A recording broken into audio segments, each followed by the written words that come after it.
ప్రభులు వారు ఒక మాట చెప్పాడు. మీరు ప్రార్థన చేసేటప్పుడు బహిరంగంగా చేయొద్దండి. సంత వీధులకెళ్ళి మోకాళ్ళ మీద నిలబడి ప్రార్థనలు చేయొద్దండి. వాళ్ళందరూ వేషధారులు. మరి ఎట్లా చేయమంటారు ప్రభువా?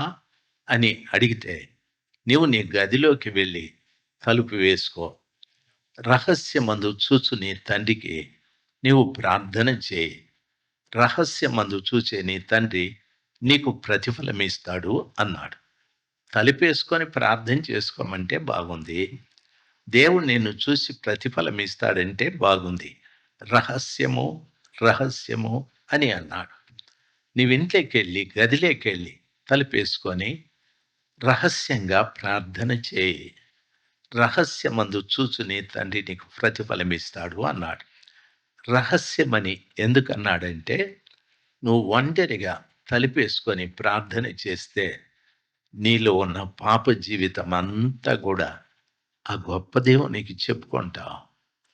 నీలో ఉన్న బలహీనత అంతా ఆ గొప్ప దేవునికి చెప్పుకుంటావు. ఒకవేళ మీరు సమాజంగా కూడి ప్రార్థించేటప్పుడు, ప్రభా నా తప్పు క్షమించండి అని సులభంగా కొట్టి పడేస్తాం. ఒకవేళ కుటుంబంలో ప్రార్థించేటప్పుడు కూడా, అయ్యో నా భార్య ఉంది, నా పిల్లలు ఉన్నారని సంకోచించి, ప్రభా నా తప్పు క్షమించు అని కొట్టేస్తాం. అందుకు ప్రభు చెప్పాడు, వెళ్ళండి గదిలోకి వెళ్ళి తలుపేసుకోండి, రహస్యంగా ప్రార్థించండి.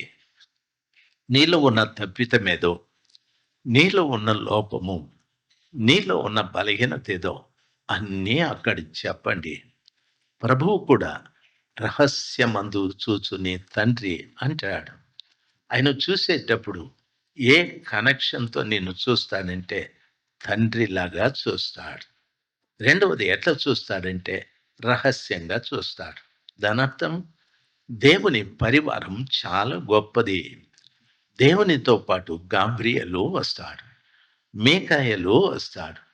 కోటాను కోట్ల దేవదూతలు వస్తారు. ఆయన అంటాడు, మీరిక్కడ ఆగండి. రహస్యంగా నా కుమార్తె ప్రార్థన చేస్తూ ఉంది. అది నేను వినాలి. ఇక్కడ మీరు ఆగండి. రహస్యంగా నా కుమారుడు ప్రార్థన చేస్తున్నాడు. నా సహాయం కోరి నేను వెళ్తాను. ఆయన ఏం ప్రార్థన చేస్తాడో వింటాను. విని నేను ఆయనకు ప్రతిఫలం ఇస్తాను అని చెప్పాడు. దేవుడు 10 మందితో వచ్చి మన ప్రార్థన వినిపించడు ఆయన. రహస్యంగా నువ్వు చేసేటటువంటి ప్రార్థన ఆయన రహస్యంగానే వింటాడు. చాలా మంది కుటుంబాలు కట్టుకునేటప్పుడు కొంతమంది దేవుని గది అని కడతారు. హిందువులు ఈ విషయంలో చాలా బాధ్యతగా దేవుని గది అని చెప్పుకుంటారు. క్రైస్తవుల ఇళ్లలో దేవుని గది అని ఉండదు. వంటగది, పెంటగది, పడక గది, ఆ గది, ఈ గది అన్నీ ఉంటాయి. అయితే దేవుని గది ఏది అంటే, దేవుడు ఏడన్నా ఉన్నీలే, మేమేం వద్దంటామా అనే టైప్‌లో మాట్లాడతారు. దేవునికంటూ ఓ చిన్న గదిని మీరు ఏర్పాటు చేసుకుంటే చాలా మంచిది. పూణేలో ఒక దైవ సేవకులు ఉన్నారు, మణిగారని. దయచేసి ఆయన ఇంట్లో ఒక ప్రార్థనా గది పెట్టుకున్నారు. ఆ గదిలో ఎన్ని రకాల బైబిళ్ళున్నాయో, ఎంత ఖరీదైన బైబిళ్ళున్నాయో, ఆ గదిలోకెళ్ళి మోకాళ్ళ మీద నిలబడి ఆయన కన్నీళ్లతో ప్రార్థన చేస్తానని, ఆయన దేవుడు ఆయన ప్రార్థన ఆలకించి ఎంతగా ఆయన్ను హెచ్చించాడంటే, పూణేలో సైకిల్ మీద తిరిగి ఆ పని, ఈ పని చేసుకునే వ్యక్తి ఈ రోజున చికాగోలో చర్చి కడతానని అంటూ ఉన్నాడు. చికాగో అంటే మీ పక్కిల్లు కాదు. అమెరికాలో నేను స్థలం కొని చర్చి కడతాను అయ్యగారు అని అన్నాడు. ఎట్లా ఇది మీకు సాధ్యం అంటే, ఆయన ఇంటికెళ్ళినప్పుడు ఆ గది చూపెట్టాడు. ఇది నన్ను అంతటి దానిగా చేశాదని. రహస్యంగా ప్రభుతో మాట్లాడేది నేర్చుకోవాలి.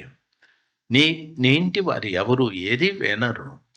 ఆ రహస్యంగా గదిలోకి వెళ్ళి నీ జీవితంలో ఉన్న ప్రతి తప్పితాన్ని ఒప్పుకొని విడిచిపెడితే ప్రభువు కూడా రహస్యంగా చూస్తాడు. చూసి అప్పుడు నీకు ప్రతిఫలము అనుగ్రహించటానికి సిద్ధపడతాడాయన. నా మాటలు మీకు అర్థమవుతుంటే ఓసారి గట్టిగా హల్లెలూయా చెప్దాం. 123వ కీర్తన మొదటి వచనాన్ని చదువుదాం. దాసి యజమానురాలి వైపు చూసినట్లు, దాసుడు యజమానుడి వైపు చూచినట్లు, దేవుడు నన్ను కనికరించేంత వరకు మన యెహోవా, మన దేవుడైన యెహోవా మనలను కనికరించు వరకు మన కన్నులు ఆయన తట్టు చూచుచున్నవి. హల్లెలూయా. ఆకాశమందు ఆసీనుడైన వాడా, ప్రభు ఎక్కడున్నాడంటే ఆకాశమందు ఆసీనుడై ఉన్నవాడా, ఆయన ఆకాశము తన సింహాసనముగాను భూమి తన పాదపీఠముగా చేసుకొని చూస్తున్న దేవుడు. ఆ కృపగల దేవుడు వైపు మనము కన్నులెత్తాలి. ఎట్లా అంటే ఆయన కరుణించునంత వరకు మన కన్నులు ఆయన వైపెత్తి చూస్తూ మొరపెట్టాలి. తండ్రి సహాయం చేయమని. బైబిల్‌లో ఆ రీతిగా చెప్పబడి ఉంది. ఏమని చెప్తున్నాడు తెలుసా? మన దేవుడైన యెహోవా మనలను కరుణించు వరకు మన కన్నులు ఆయన తట్టు చూచుచున్నవి.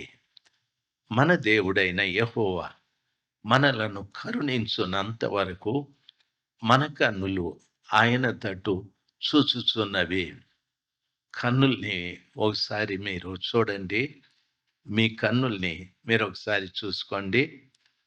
ఆ కన్నుల్లో ఏమేమున్నాయో. ఆ కన్నుల్లో శత్రువు ఉంటాడు. ఆ కన్నుల్లో పగవాళ్ళుంటారు. ఆ కన్నుల్లో ఏవేవో ఉంటాయి. ఎవడెవడో చేసిన తప్పిదాలు ఆ కన్నుల్లో ఉంటాయి. ఆ కన్నుల్లో అసూయ ఉంటాది. వాడు పైకొస్తా ఉంటాడు. నేనెందుకు ఇక్కడే ఉండాను అనని. అసూయ, పగ, ద్వేషం, ఇతరుల మీద కక్ష ఈ కన్నుల్లో ఉన్నాయి. భక్తుడు అంటున్నాడు, నీ దేవుడైన యెహోవా నిన్ను కరుణించేంత వరకు నీ కన్నులు ఆయన వైపే ఎత్తి చూడాలి అని. ప్రభుల వారిని అడగండి, స్వామి నీ కనికరం నా మీద రాకపోవటానికి నా కన్నుల్లో ఉన్న ఈ అడ్లే అసూయ ఉంది. ఇతరుల మీద పగ ఉంది. ఇతరుల మీద చెడుంది. చెడ్డ ఆలోచనలున్నాయి. చెడ్డ చూపులున్నాయి.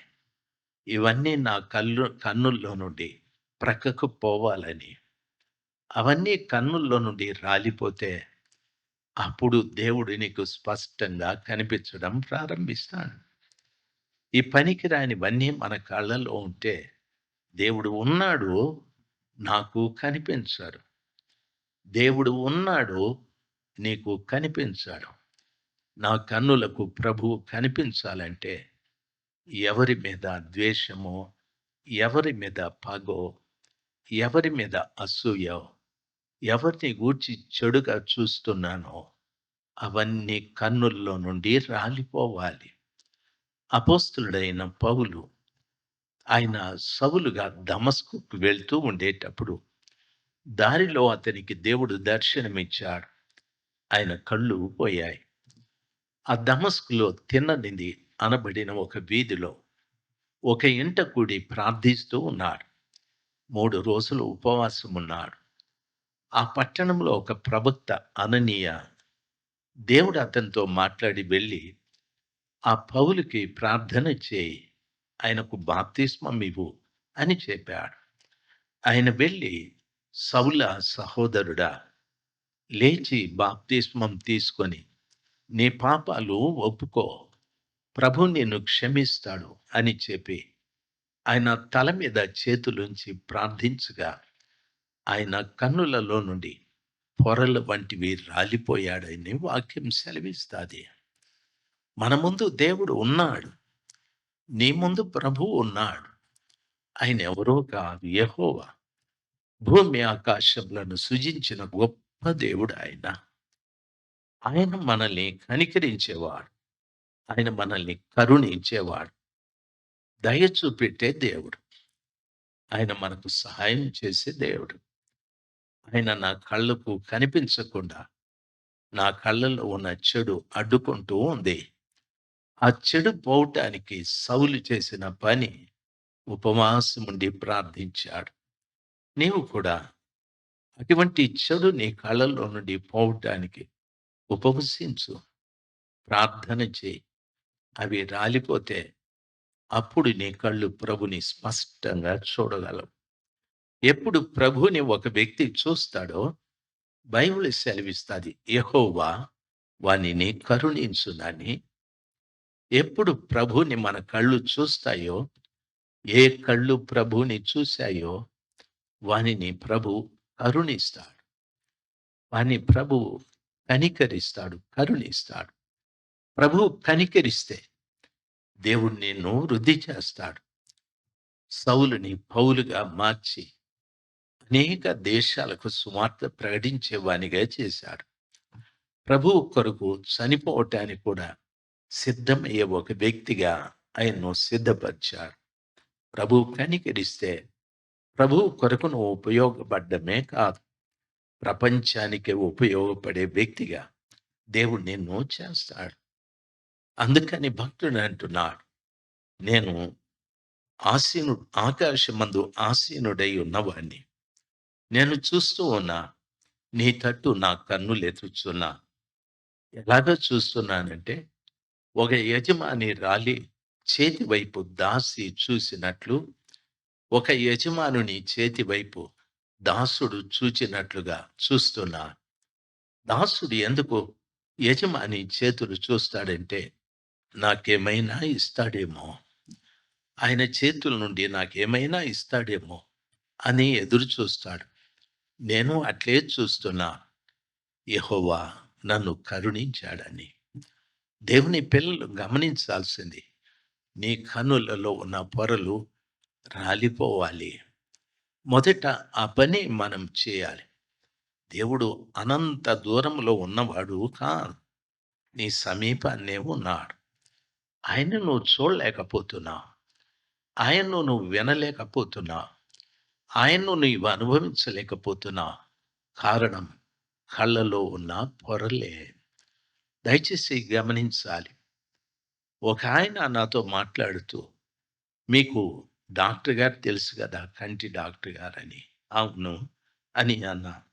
ఆయన అన్నాడు, దయచేసి నా గురించి చెప్పండి సార్, నా కళ్ళలో పొరొచ్చేది, ఆపరేషన్ చేసుకోవాలని అంటున్నారు, పొర ముదిరితే కష్టమని అన్నారు అని చెప్పాడు. సరే, డాక్టర్ గారు వస్తే నేను చెప్తాను అని చెప్పాను ఆయనకి. ఆ తర్వాత డాక్టర్ గారితో చెప్తే, వెళ్ళి సంప్రదిస్తే డాక్టర్ గారు మంచి మనసుతో ఆయనకు ఆపరేషన్ చేయించాడు. ఆయనకు స్పష్టమైన దృష్టి, కళ్ళలో ఉన్న పొరను తీసేశారు. ఈ రోజున మనం ముందున్న ప్రభుని చూడకపోవటానికి, ప్రభు యొక్క కనికరం నేను పొందకపోవటానికి కారణం దేవుడు కాదు, కారణం నేనే. నా కళ్ళల్లో ఉన్న పొరలే. మళ్ళా చెప్తాను, నీ కళ్ళను ఒక్కసారి చూసుకో. ఆ కళ్ళలో ఎవరి మీద ద్వేషం ఉందో, ఎవరి మీద కోపం ఉందో, ఎవరిని గూర్చి చెడుగా చూస్తున్నావు, ఎవరిని గూర్చి చెడుగా ఆలోచిస్తున్నావు, అన్నీ ఆ కళ్ళలో నుండినే. గుడ్డివానికి శత్రువెవడో మిత్రువెవడో తెలియదు. అయితే మన కళ్ళు కనిపిస్తాయి కాబట్టి ప్రతి వారిని గూర్చి మనము ఆలోచించడం ప్రారంభిస్తాం. ఆ కళ్ళలో ఉన్న పొరల్ని రాల్పివేసుకుంటే, నీ ఎదురుగా భూమి ఆకాశములను సృజించిన దేవుడు, ఆకాశము తన సింహాసనముగా, భూమి తన పాదపీఠంగా చేసుకున్న ఆ గొప్ప దేవుడు నిన్ను కరుణిస్తాడు. నీ కుటుంబాన్ని కరుణిస్తాడు. నీ ఉద్యోగాన్ని కరుణిస్తాడు. నీ వ్యాపారాన్ని కరుణిస్తాడు. నీ పిల్లల్ని కరుణిస్తాడు. దేవుడు ఆ రీతిగా కరుణిస్తే ప్రపంచానికి ఉపయోగపడే వ్యక్తులుగా మీరు మారిపోతారు. మీరు ఊహించని ఉన్నతమైన స్థితికి ఆ దేవుడు మిమ్మల్ని తీసుకెళ్తాడు. దావీదును కరుణిస్తే 40 సంవత్సరాలు ఇజ్రాయేలు ప్రజల్ని రాజుగా పరిపాలన చేశాడు. రాజుగారు దావీదుని దేవుడు కరుణించినప్పుడు వయసు ఎంత అంటే, బహుశా 17, 18 సంవత్సరాల వయసు. చిన్న వయసులో 17, 16, 17 సంవత్సరాల వయసులో, ఆ చిన్న వయసులో దేవుని యొక్క కనికరాన్ని సంపాదించుకున్నాడు. దేవుని బిడ్డలు మీరు. ఆయన కనికరం మీ మీద కలగాలి. చదువుకుంటున్న బిడ్డలకు చెప్తున్న మాట. చదువు పూర్తి చేసుకున్న బిడ్డలు కూడా వ్యవసాయం చేసేవారు, ఉద్యోగాలు చేసేవారు, వ్యాపారాలు చేసేవారు, ప్రతి వారిని ప్రభు కనికరించాలని ఆశ. ఆయన కనికరిస్తే ఉన్నతమైన, ఉత్తమమైన స్థితికి నీవు నీ పిల్లలు వెళ్తారు. కళ్ళల్లో ఉన్న పొరలు రాలిపోవాలి. ఎవరిని గూర్చి చెడుగా ఆలోచించదు. ఎవరిని గూర్చి చెడుగా చెప్పద్దు. ఎవరిని గూర్చి చెడుగా మాట్లాడదు. ఆ రీతిగా ఆలోచించటానికి, మాట్లాడటానికి కారణం చూపే. ఆ చూపే దాన్ని మనము రాల్చేసుకోవాలి. దేవుని కనికరం అప్పుడు మనం పొందుకోవటానికి అవకాశాలు ఉంటాయి. దేవుని బిడ్డలు మీరు. ఇంతకంటే మీకు ఎక్కువ చెప్పాల్సిన పని లేదు. చాలా పర్యాయాలు మనం చెప్తాం, ప్రభు మమ్మల్ని కనికరించలేదు, మాకు సాయం చేయలేదని చెప్తాం. పాస్టర్ గారు దాని విషయంలో చేయగలిగింది ఏమీ లేదు. ఆయన అంటాడు ప్రార్థన చేసుకోండి అని. మీరంటారు ప్రార్థన చేస్తామని. ఆయన అంటాడు నేను కూడా ప్రార్థిస్తాను, ప్రార్థించుకోండి అని. లేదు. ప్రార్థన ఎలాగ ఉండాలంటే 2 విషయాలు చెప్తాను. దేవుడు మన కనికరం చూపెట్టాలంటే నీవు నీవు గదిలోనికి వెళ్ళి తలుపు వేసుకో అన్నాడు. రహస్యమందు నీవు ప్రార్థన చేస్తే రహస్యమందు చూచు నీ తండ్రి నీకు ప్రతిఫలమిస్తాడు అన్నాడు. గదిలోనికి వెళ్ళి ప్రార్థించడం అంటే నీలో ఉన్న తప్పితాలన్నీ కూడా స్వేచ్ఛగా, ధారాళంగా ప్రభులు వారికి చెప్పచ్చు. ప్రభులు వారు నిజంగా వింటాడు. విని ప్రభు నిన్ను తిరస్కరించాడు. నువ్వు త్రాగుబోతువో, వ్యభిచారివో, జోదరివో, దొంగవో, అక్రమస్తుడివో, అన్యాయస్తుడివో, ప్రభు అసలు ఏమాత్రము కూడా ఆయన మనల్ని తిరస్కరించాడు. జక్కయ్య ఇంటికి వెళ్ళి కూర్చున్నాడు అంతే. జక్కయ్య అంటున్నాడు నేను అక్రమముగా సంపాదించుకున్నా. ఈ ఊర్లో నన్నందరూ జక్కయ్య అని పిలవరు, అక్రమస్తుడు, అన్యాయస్తుడని పిలుస్తూ ఉన్నారు సార్. నేను అక్రమంగా సంపాదించుకున్నా. ప్రభు వింటూ ఉన్నాడు. నా ఆస్తిలో నేను సగం ఇచ్చేస్తాను. నేను అక్రమంగా ఎవరి దగ్గర తీసుకున్నాను వారికి 4 అంతలు కలిపిచ్చేస్తాను. ప్రభు వింటూ ఉన్నాడు. విని ఆయన ముగించిన తరువాత ప్రభు ఒక మాట అన్నాడు, జక్కయ్య నేడు నీ ఇంటికి రక్షణ వచ్చారు. నీ ద్వారా నీ భార్యకు, నీ పిల్లలకు అందరికీ రక్షణ వచ్చాది అని. ఆ సంఘటన ఏమిటో తెలుసా?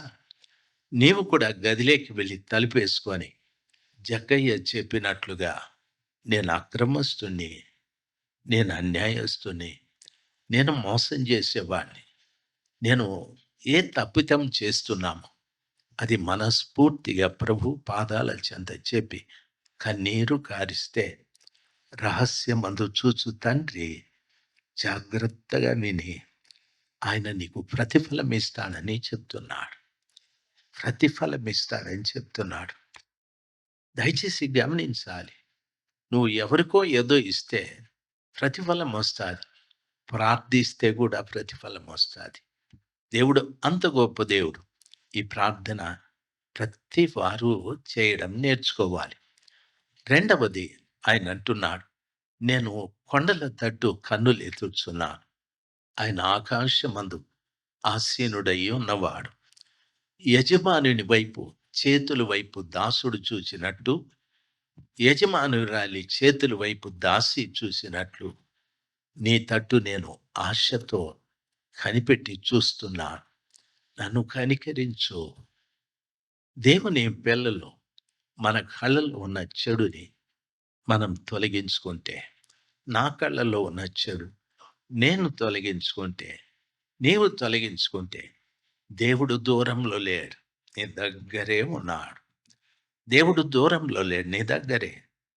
ఆయన నీ కళ్ళలో పొరలు రాలిపోతూనే ప్రభు నిన్ను కనికరించడం ప్రారంభిస్తాడు. నిన్ను కనికరిస్తే మొదటిది నీ స్థితి మారిపోతుంది. రెండవది ఆరోగ్యం దేవుడిస్తాడు. మూడవది ఐశ్వర్యం దేవుడిస్తాడు. మూడవది ఆత్మీయతలో నువ్వు ఎదుగుతూ ఉంటావు. నీలాగా ఎదిగే వాళ్ళు ఇంకొకరు ఉండరు. ఆత్మీయతలో ఎదుగుతూ ఉంటావు. ఎదగడం అంటే రక్షించబడ్డావు, రక్షణలో ఎదుగుతావు, రక్షణలో కొనసాగుతూ ఉంటావు. ఎదగడం అంటే ఆత్మ పొందుకున్నావు, ఆత్మ వరాలు కలిగి జీవిస్తావు, ఆత్మ ఫలాలు కలిగి జీవిస్తావు, భాషలతో మాట్లాడుతావు, ప్రవచనాలు చెప్తావు. ఎదుగుదల నీలోకి వస్తుంది. దేవుని పిల్లలు, మన జీవిత కాలంలో ఎదుగుదల లేకపోవటానికి గల కారణం ఆయన కనికరం నా మీద లేకపోవడం. దయచేసి గమనించండి. నా కళ్ళలో కూడా ఎంతో చెడు కనిపిస్తారు. అట్లని దాన్నే చూసుకుంటూ దాన్నే మాట్లాడుకుంటే ఆయన కనికరాన్ని పోగొట్టుకుంటాను. కనిపించని దాన్ని ప్రక్కకు నెడదాం. ఎవరైనా చేసే పనికిరాని మాటలో, పనికిరాని చేష్టలో కనిపిస్తాయి. సైతానుడు చూపిస్తాడు. అందుకని దావీదు అంటాడు, వ్యర్థమైన వాటిని నా కన్నులు చూడకుండా వాటిని త్రిప్పివేయి అని చెప్తాడు. వ్యర్థమైన వాటిని చూడకుండా మన కన్నులు త్రిప్పివేయబడాలి. ఎందుకో తెలుసా? వ్యర్థమైంది నన్ను వ్యర్థునిగా చేసేస్తుంది.